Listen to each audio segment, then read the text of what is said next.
जय श्री कृष्णा। स्वागत है आपका सारथी त्रिशला के साथ। कैसे हैं आप लोग, कैसे हैं घर में सब, ज़रूर बताइएगा। आज मैं आपको जिस चीज़ का उपाय बताने जा रही हूँ उस चीज़ का हम बहुत सारा प्रयोग अपनी ज़िंदगी में करते रहते हैं और ये हमारे लिए बहुत ज़्यादा यूज़फुल चीज़ें हैं।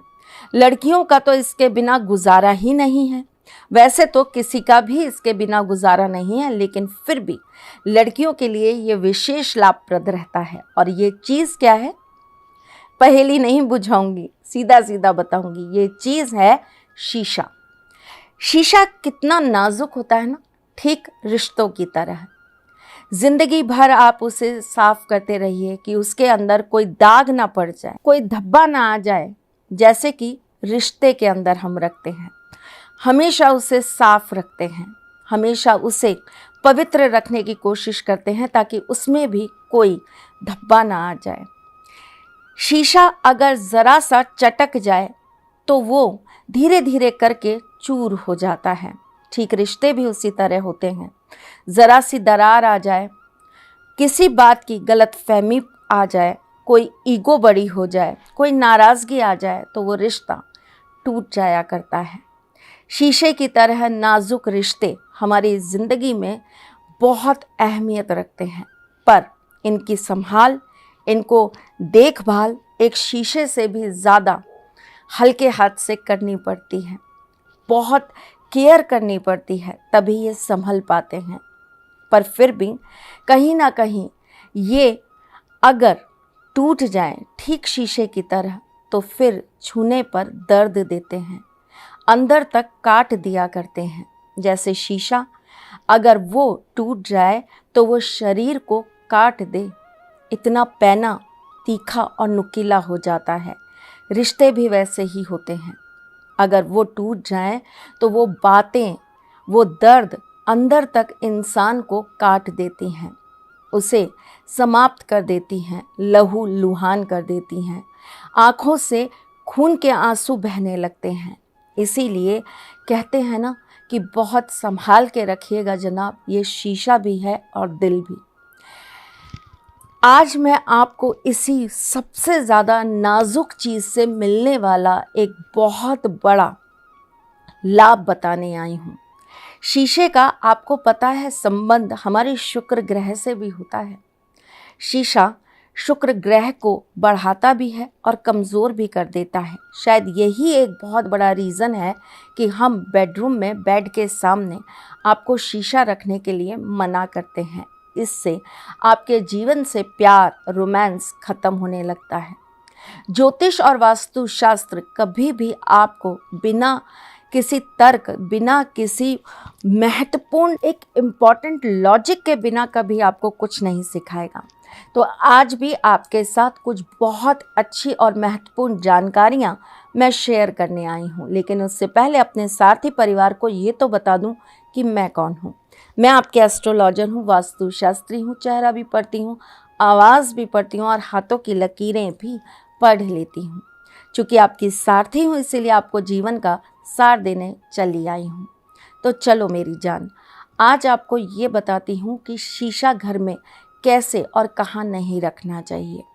शीशा कभी भी टूटा हुआ अपने घर में नहीं रखना चाहिए। बिना फ्रेम का शीशा कभी घर में नहीं रखना चाहिए। शीशा कभी भी आपको अपने घर के दक्षिण या फिर नॉर्थ वेस्ट पोर्शन में नहीं लगाना चाहिए, और अगर लगा देते हैं तो उसे ढक के रखिए। शीशे को हमेशा आपको ऐसी जगह पर ज़रूर लगाना चाहिए जहाँ से आपको चीज़ें दुगनी करनी हो।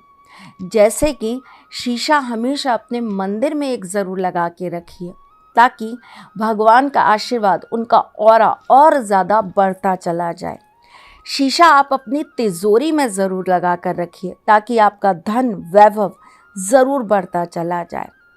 शीशे को आप अपने पर्स में ज़रूर रखिए ताकि आपका सौंदर्य हमेशा बढ़ता रहे, आपका यश बढ़ता रहे, आपकी कीर्ति बढ़ती रहे, आपका मान, आपका सम्मान बढ़ता रहे।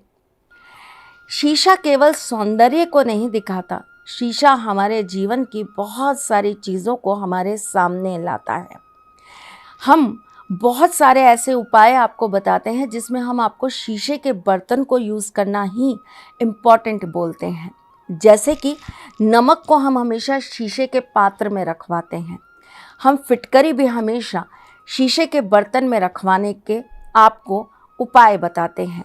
इसी प्रकार अगर आप शीशे की बोतल में पानी पीते हैं तो ऐसा करने से आपके अंदर ऊर्जा हमेशा बनी रहती है।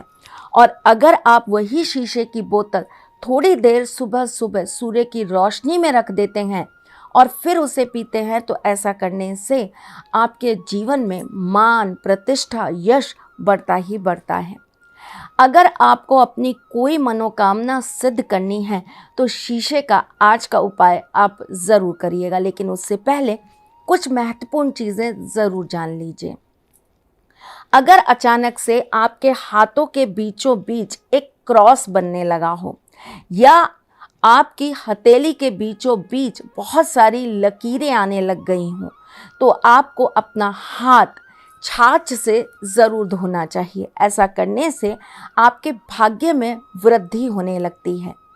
अगर अचानक से आपको ऐसा लगे कि आपके साथ कोई ऐसी चीज़ है जो आपको बार बार महसूस हो रही है तो आपको नियमित रूप से 5 दिन अपने घर के मंदिर में चावल नीचे रखकर एक मुट्ठी चावल रख लीजिए और उसके ऊपर घी का दीपक ज़रूर जलाना चाहिए। उसके बाद इन चावलों को आपको पक्षियों को डाल देना चाहिए। आपके साथ अगर वो अच्छी शक्ति होगी तो आपको लाभ देगी और अगर बुरी शक्ति होगी तो तुरंत भग जाएगी। अगर यकायक आपको अपने बॉडी के ऊपर कुछ अलग से रंग के पैचेस दिखाई देने लगे तो आपको शनिवार के दिन अपने हाथ से सरसों के तेल का दान ज़रूर करना चाहिए। अगर आपको अपनी भाषा या अपनी वॉइस के अंदर चेंज होता हुआ दिखाई दे, कोई इंसान बहुत अच्छी से बात कर रहा है, अचानक वो बहुत क्रोध होकर बात करने लगा, आप बहुत क्रोधित होकर बात करने लगे हैं या आपके बोलने का टोन, आपके शब्द बहुत खराब हो रहे हैं तो आपको बृहस्पतिवार के दिन किसी भी मंदिर में जाकर कोई धार्मिक पुस्तकों का दान ज़रूर करना चाहिए। आपको सुबह सवेरे उठकर एक माला ओम नमः शिवाय की ज़रूर करनी चाहिए। चलिए जी, अब आपको बता देती हूँ शीशे का वो उपाय जिससे आपकी सर्व मनोकामना पूर्ण हो जाए। चलिए जी, समझ लीजिए क्या करना है। वैसे तो बहुत सरल है ये उपाय, लेकिन फिर भी आप अच्छी से समझकर इसे ज़रूर करिएगा। ये उपाय आप किसी भी शुक्रवार के दिन कर सकते हैं।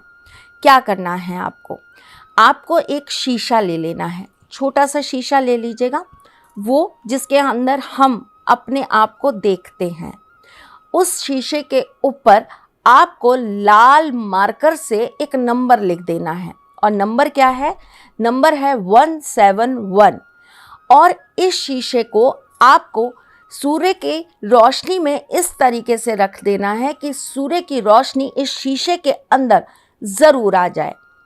इस शीशे के नीचे आप एक पेपर पर अपनी मनोकामना लिख देंगे और उस शीशे को उसके ऊपर रखकर ऐसे रख देंगे कि सूर्य की रोशनी उस शीशे पर टकराए। अब आपको क्या करना है? आपको 12 बजे से पहले पहले ये कार्य करना है और 12 बजे के बाद आपको इस शीशे को एक हरे रंग के कपड़े में बांधकर अपने पास रख लेना है। कब तक? जब तक आपकी मनोकामना पूर्ण नहीं हो जाती। उसके बाद आप इस शीशे को ले जाकर ठाकुर जी के मंदिर में चढ़ा देंगे और वो जो पर्ची है जो आपने अपनी मनोकामना लिखकर वहाँ पर रखी थी उसको आप एक मिट्टी के घड़े में रख देंगे। ऊपर आप थोड़ा सा शहद मिला हुआ पानी इसमें आप भर देंगे। करीबन करीबन आपको 1 गिलास पानी ऐसा भर देना है जिसके अंदर कुछ शहद की बूंदें होंगी। थोड़ा ज़्यादा शहद रखिएगा, कंजूसी मत करिएगा।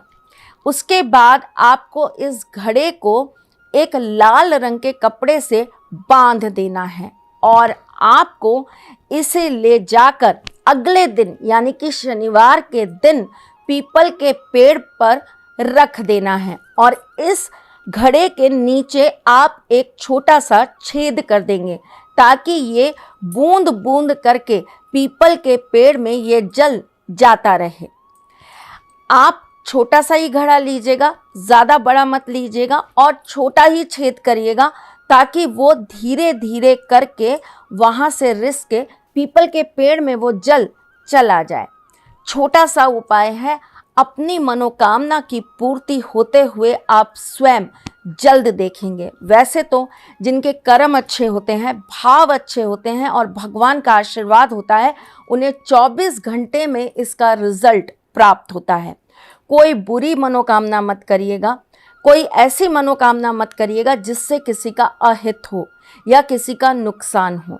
अच्छे मन से अच्छी मनोकामना करिएगा, ठाकुर जी आपका काम ज़रूर करेंगे। मैं आप सबके लिए प्रार्थना करूंगी कि आपकी हर मनोकामना सिद्ध हो जाए और फिर जल्द आऊंगी आपके साथ कुछ नया, कुछ अलग, कुछ अद्भुत लेके। तब तक के लिए मुस्कुराते रहिएगा, रिश्तों में मजबूती बना के रखिएगा, अपने सारथी के साथ यूं ही जुड़े रहिएगा, प्यार देते रहिएगा, प्यार लेते रहिएगा। ख्याल रखिएगा अपना और उनका जिनसे आप प्यार करते हैं। मैं जल्द आपसे मिलने आऊंगी, तब तक के लिए राधे कृष्ण। सारथी मां त्रिशला ज्योतिष के क्षेत्र में विश्व विख्यात नाम है। ज्योतिष शास्त्र में पीएचडी मां त्रिशला पिछले 22 वर्षों से ज्योतिष की सभी परंपरागत विधाओं के साथ साथ अनेक दुर्लभ गुण विधाओं जैसे परछाई एवं नव्स के अध्ययन से अपनी सटीक भविष्यवाणी और पूर्वानुमान के लिए विख्यात हैं। अपने उपायों द्वारा लाखों लोगों का जीवन संवार चुकी मां त्रिशला लगातार 2016 से ज्योतिष विभूषण अवार्ड प्राप्त कर रही हैं। साल 2018 में उन्हें उत्तराखंड के मुख्यमंत्री त्रिवेंद्र सिंह रावत ने ज्योतिष विभूषण अवार्ड से सम्मानित किया था और साल 2016 में उन्हें राजस्थान में बेस्ट एस्ट्रोलॉजर के अवार्ड से नवाजा जा चुका है।